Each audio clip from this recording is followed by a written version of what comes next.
Jesus never calls himself God in Matthew, Mark, and Luke. And so it means he never calls himself a God in Mark, Q, M, or L. People say, well, yeah, but he does things that show that he's God. And that, so yeah, you do get these stories in the Gospels that you have to take into account.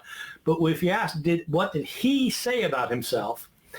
The only place he calls himself, or he doesn't actually quite call himself God, but he describes himself as a divine being only in the Gospel of John, our last Gospel. And I think historically that's very interesting because if it's true that Jesus was going around saying that he was God, he was telling his disciples, he's telling people that he actually is God come to earth. If that were the case, how is it that 3 of our Gospels don't mention it?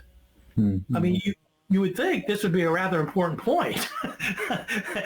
And of all of his teachings, this would be the one you'd want it, but they don't say it. And so that's why most critical scholars suspect that this is a view that develops later and that you find in the Gospel of John, but it's not historically something that Jesus himself was saying.